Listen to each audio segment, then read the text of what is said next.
Is it not more, potentially, is it not more valuable to come to the conclusion that rape is harmful and negative and you don't want to do it from your own thinking rather than prescribed from God?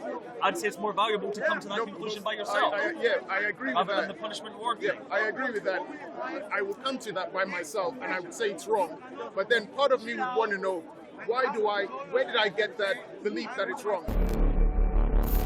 There's a story of the indigenous Indian, Red Indian, American, whose son says to him, he says to the son, that son, there are two wolves that reside inside of you.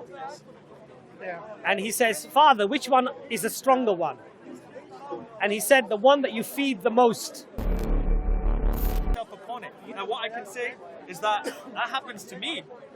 I don't subscribe to your system. But it still happens to me, and I don't want to do an immoral action if I can help it, right? Not because I'll be punished or rewarded, but because of that inner feeling. We believe that even the person who doesn't receive the message of Islam still has this innate fitrah in him. So the explanation to that is that if you were to do many horrible things and then die, and then God questioned you, why did you do them? You cannot excuse switching off your fitrah.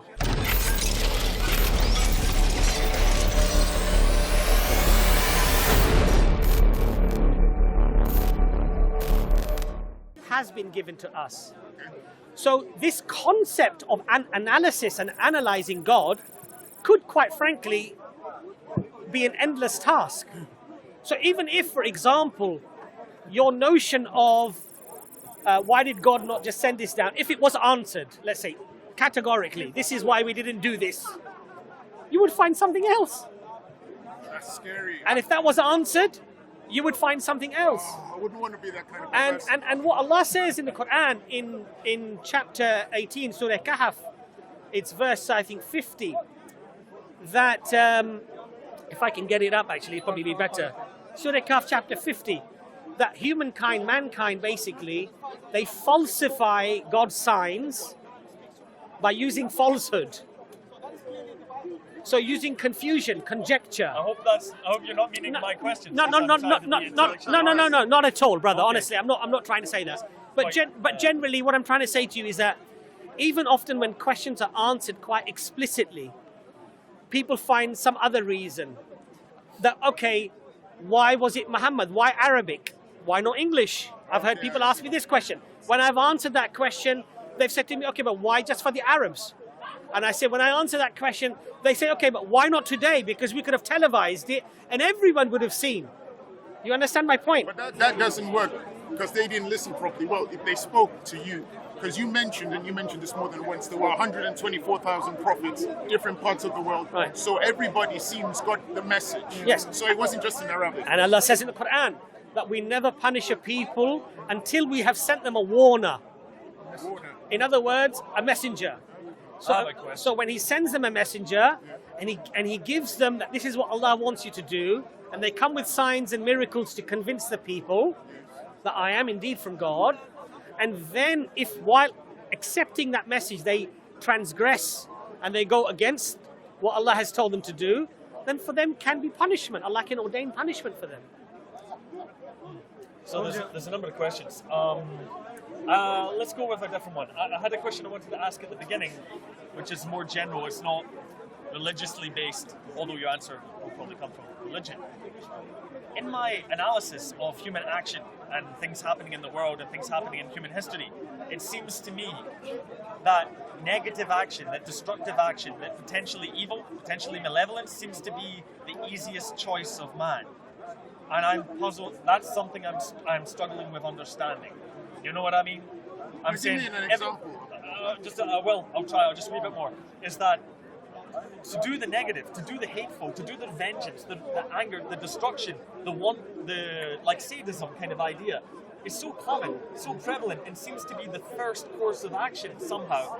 I wonder why. Why is it so difficult to do the good, to do the selfless, to do the to do the benevolent action that's self-sacrificial? Why does it doesn't seem to be a balanced dichotomy? It seems to be like that.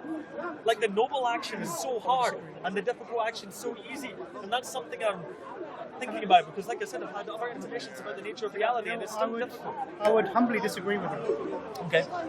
Let's take. There's a lot of trauma happening in the world today. Let's have a look at that trauma.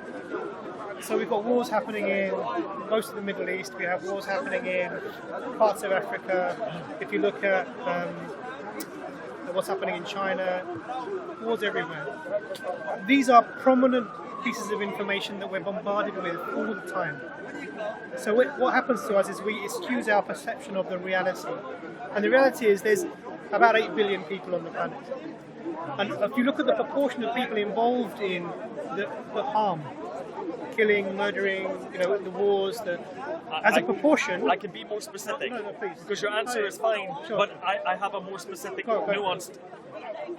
It's more psychological, right? It's like this. When I say this negative action, I mean the urge, the desire, when you're in the tube and you see somebody that needs a seat and you don't give them a seat because you're like, that. Can I Why answer, is can that I the answer that? easiest thing? You understand me? That's just Yes. a sort of a stupid example, but that's what I mean. I mean, it's that undercurrent of tension within man that seems to me that goes more negative. It doesn't mean murder and destruction, but it means the kind of willingness to do it. I'm a Christian. If you allow me, Look, the thing is this, yeah? There's a story of the indigenous Indian, Red Indian, American, whose son says to him, he says to the son, that son, there are 2 wolves that reside inside of you. Yeah. And he says, Father, which one is the stronger one? And he said, the one that you feed the most. Right? Do you know the second part? No, hold on a second. But within Islam, we have this concept that when the matter is settled after the Day of Judgment, that Satan will be brought in front of the people. And Satan will say to the people, I only called you. I did not make you do what you did. And you responded. I didn't make you do these things. I simply attracted you, allured you. I called you to do these bad things, and you responded. I made you a promise, and Allah made you a promise. And my promise was deception and lies, whilst the promise of Allah was the truth. So we believe this concept. My point was, maybe it's just my perception. Maybe it's my personal perception that it feels easier to do the negative. Let me respond to that more directly.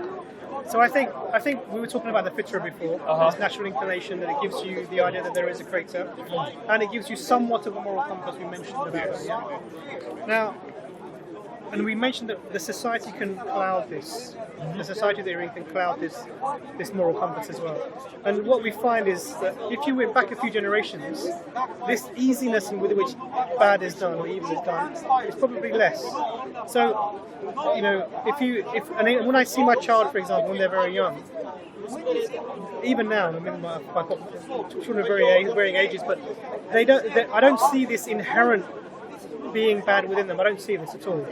What I do see is as they get older, they interact with maybe other people, and then they learn to be wily in the world. They learn how to cope with other people who may be like this towards them.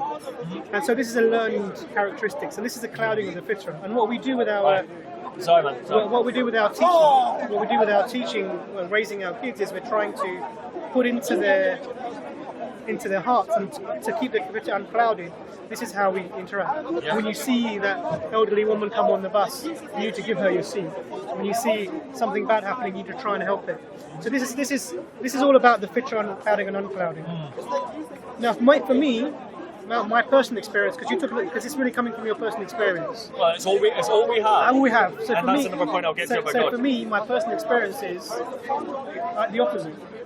I've often, to my own detriment, I've done things for others because I think it's the right thing to do. Aye. And I don't know why that is. I'm not someone special or anything at all. It's just maybe there was something that my parents sort of honed into me and put into me a lot, and it's sort of it's sticking there. And my Fitrah is, in that aspect, is not clouded.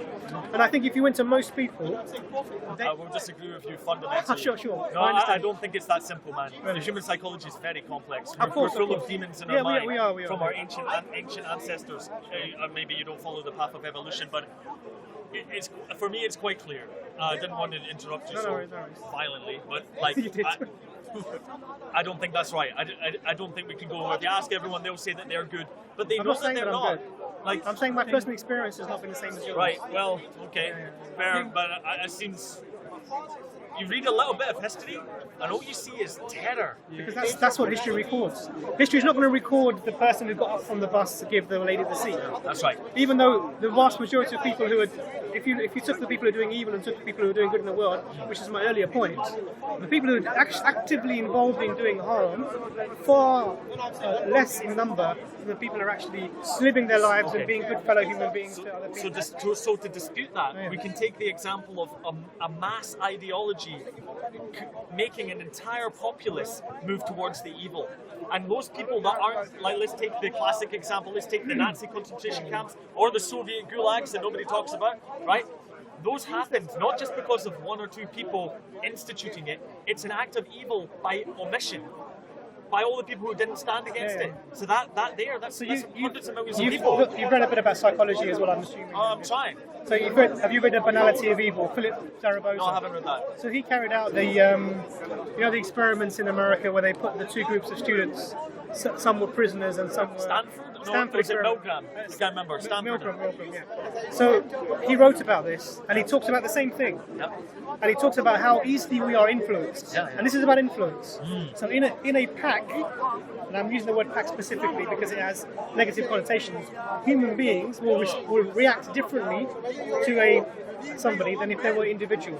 So you and me speaking together in this way will be fine. If you put 20 of your friends with you, you will start to follow the herd mentality. It's the mob mentality. Rule. That's right.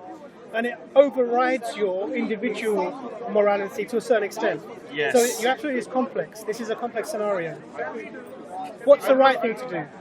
And what's the verse in the Quran you often quote about justice? I want you to quote that. Right. So listen to this verse. So this verse of the Quran was selected by Harvard University as one of the three most profound verses of legal jurisprudence, justice.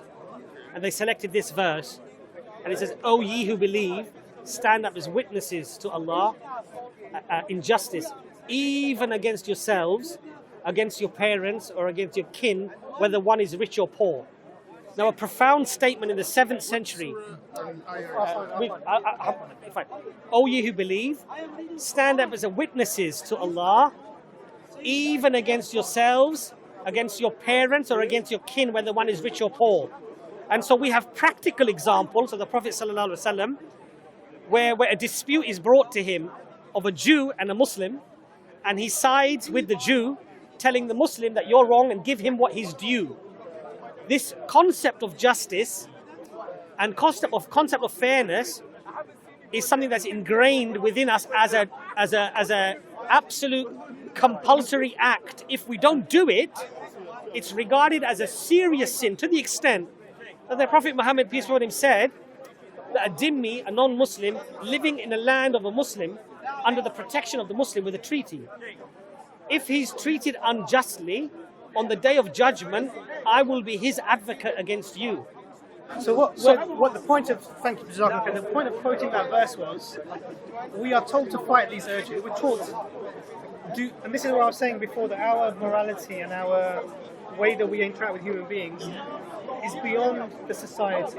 We can't let society determine what is right and what is wrong and how we should behave. So this is why, as a creature with understanding of morality as human beings, what we need to have absolute morality is our morality has to come from a place that is not us, which is really a strong argument for the existence. So I believe that. I don't think it has any evidence, so that's the problem. I understand what you're saying, but the point that I'm making is that the very urges you're talking about that make us change our morality terms of pressure, we're being told that you must fight these. I agree. They're going to come, and you have to resist this urge. And also, need to have that. and also, Allah gives us, and this is the whole point of messengers and revelation, because where you say that we have these urges, Allah is telling us in the Quran. Just go back to that verse. Allah is telling us in the Quran how to fight those urges. Yeah. Do you understand my point? And so that particular verse was worship Allah. Worship Allah so you can. It's okay. It doesn't matter. It's about guarding yourself from evil, from these evil urges. Yeah. And so you're quite right. Look, as a Muslim, I might look at somebody sitting next to me who has fallen asleep with an expensive diamond ring that has fallen off their finger. I may look at that and think, my God, that's a big diamond. There's no cameras here. And this woman, she's super rich. If it went lost, she'd get insurance money. I could find a way to justify taking the ring. But the only thing that would stop me, I would hope, inshallah, is that there are no cameras here, but there is the ultimate camera up there, and that you are accountable. Let me raise a point. Yes. If I'm in a situation, if I would be in a similar situation to as he described, which we all have been in, not necessarily with stealing something, but a situation where we feel the call of morality. We feel it. We feel, like I was saying to you, we feel the conscience. Okay? You can call it that. So as well, the conscience. You have that feeling, and you'll judge yourself. And some people that judgment seems to not affect some people for some reason, maybe sociopaths and such, but for the general populace, it is a real effect. You judge yourself upon it. Now what I can say is that happens to me. I don't subscribe to your system, but it still happens to me. And I don't want to do an immoral action. If I can help it, right? Not because I'll be punished or rewarded, but because of that inner feeling. But we believe that even the person who doesn't receive the message of Islam still has this innate fitrah in him. So the explanation to that is that if you were to do many horrible things and then die, and then God questioned you, why did you do them? You cannot excuse switching off your fitrah, because Allah says, but hold on a second. I gave you the means to decipher that which was good from that which was bad, even if you weren't taught it. That's my point. In America, I'm thinking, I've spoken to in Muslims America, now, so I know about the Fitrah. right? And I've spoken to Christians, so I don't have It's any very excuse. interesting. In America, they had a blackout in New York. I think they wrote many articles and books about this blackout, 70s. right? And what they found was perfectly moral, good people. So they think. So they think. well, exactly. I agree. my point But I agree with you. I agree with you.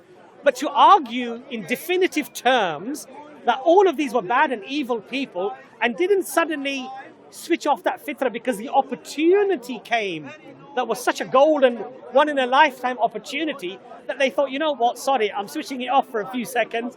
And they found that Mercedes and expensive vehicles were pulling up outside jewelry stores and robbing them. And the poor person was outside supermarkets stealing loaf of bread. So everyone has a price. Everybody has a level of temptation beyond which, so for example, I'll give you an example. I'm not saying Muslims are noble and good people. And clearly, there are good and there are bad everywhere. I think we're all both. I totally agree with you. Totally agree with you. I think what religion does and what God does, however, is this. No matter how good the opportunity, no matter how less likely the concept of repercussions of being in jail or going through courts or being arrested, no matter how golden that opportunity is, that something transcends your concept of right and wrong and feeling and non-feeling and whatever, and that you still end up, if you follow this concept of guidance, that it would still stop you from doing such thing. You probably, in psychology, you probably studied the study of this university, and I agree that study has been somewhat misquoted and exaggerated upon, about questioning students if they could rape somebody without having any way of getting I haven't caught. encountered that one. Okay, without getting caught. Now you ask the question. What a horrible question. It's a disgusting question. But my brother, honestly, you ask most men today this question, that if you could get away with raping a woman or sleeping, let's say sleeping with a woman against her will, which is still rape, right? But let's not say aggressive with a knife and a gun, but let's say you were able to drug her, whatever, and then you raped her. Let's be honest. Let's be completely honest here. We're all men here, right? You would be probably shocked with the number of men that would probably say, if there was no harm, no repercussion, she would never remember, and nothing would ever come of it. We know that there would be probably quite a few people who would probably say, you know what, yeah, probably would. Yeah, there will be. Yes? You agree? Right now. However, as a Muslim, as a person who believes in Allah, I know that that is a heinous act in the sight of Allah, and that for it carries a severe punishment. And even if I was, God forbid, of a nature that was inclined to do such an act, this transcending being, this creator, inshallah would stop me, because of fear of the guidance and the fear of the punishment. So Kristen, let me present an idea for this. Is it not more valuable to come to the conclusion that rape is harmful and negative and you don't want to do it from your own thinking rather than prescribed from God? I'd say it's more valuable to come to that conclusion by yourself. I agree with rather that. than the punishment reward Yeah, thing. I agree with that. I will come to that by myself and I would say it's wrong. But then part of me would want to know, where did I get that belief that it's wrong? Was it from my environment, my mother? Was it from a creator? I can give you an evolutionary one. Can I give you a point? So, ultimately, if you take the perspective of an atheistic universe, there is no God. Everything was happenstance, circumstance. Coincidence upon coincidence has led us to be there. Your consciousness ceases when you die. Ultimately, nothing that happens to you in your life has any ultimate meaning beyond your own existence, your own perception. Nothing beyond. You might be able to make your own meaning. You may, absolutely. So beyond your own personal subjective meaning that you apply, there's no objective meaning to it. It's a very subjective personal point of view. Whether or not you do anything good or bad, actually the terms good and bad do not exist within that scenario. No, you can build your own values. You can build your own value system.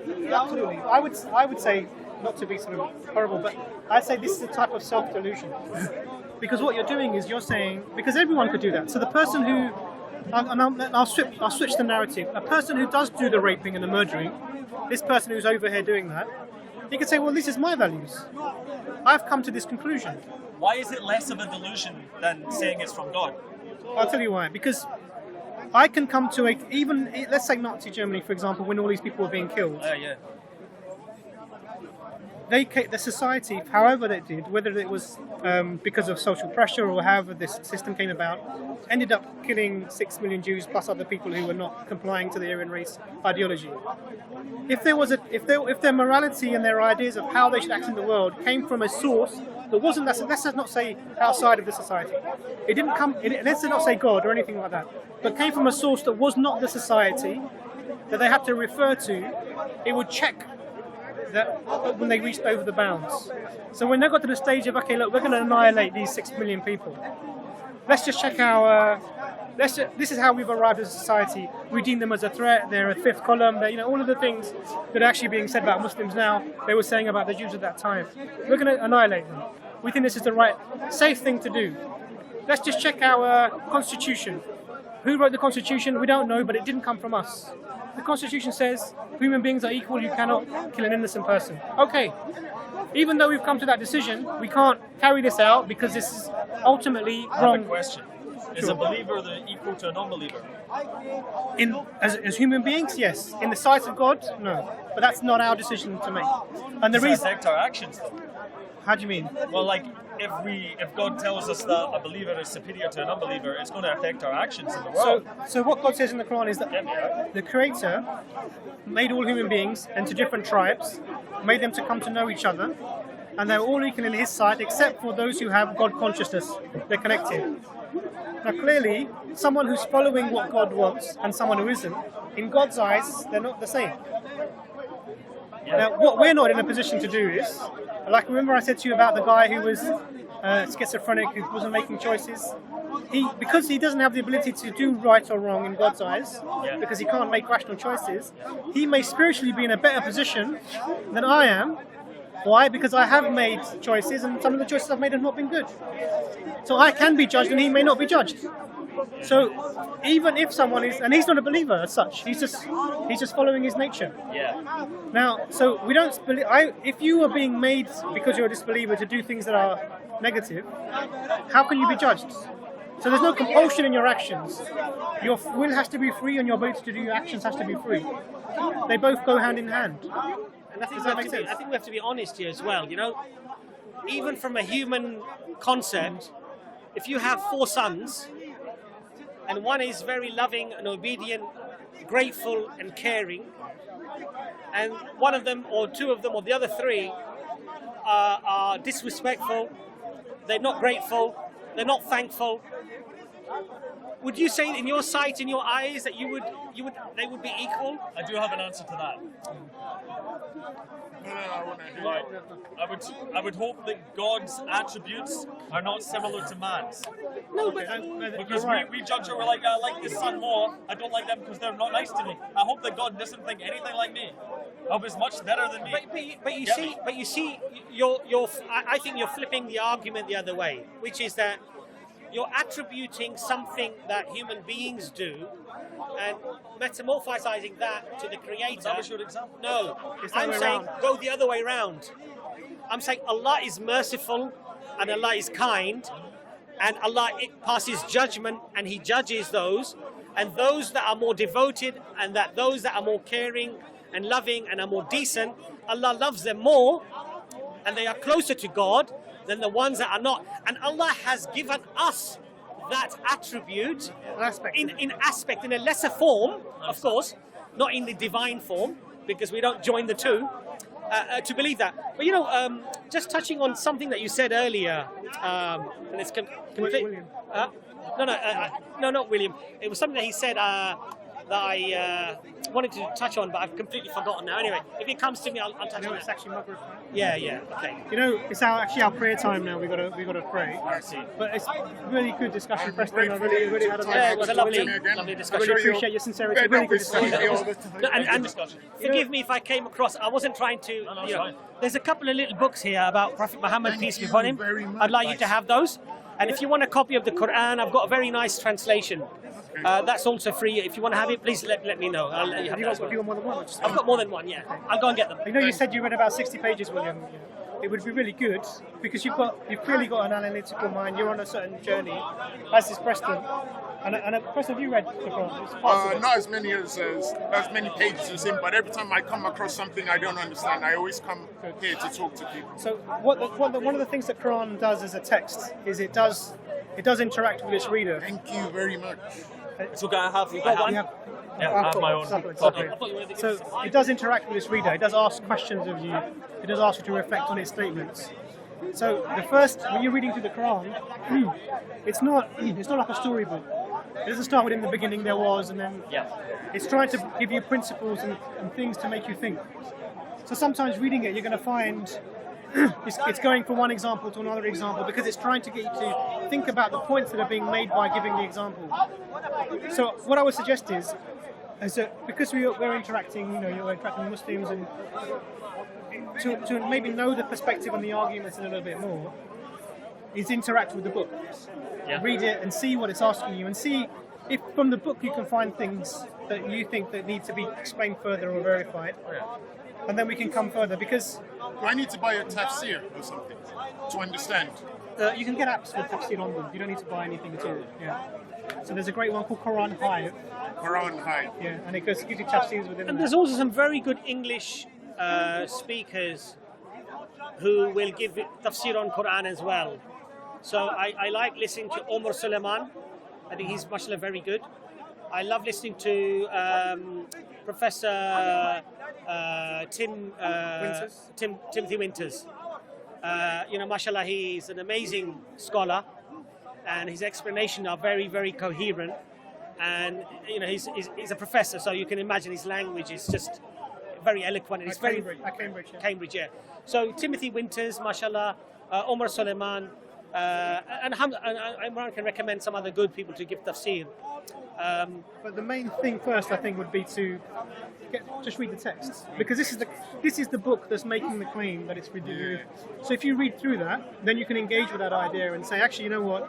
Okay. Or you can say, actually, no, I need to ask these questions, and then you're making that a systematized approach to making that journey, hopefully with an end in mind. I know William is not making the end in mind.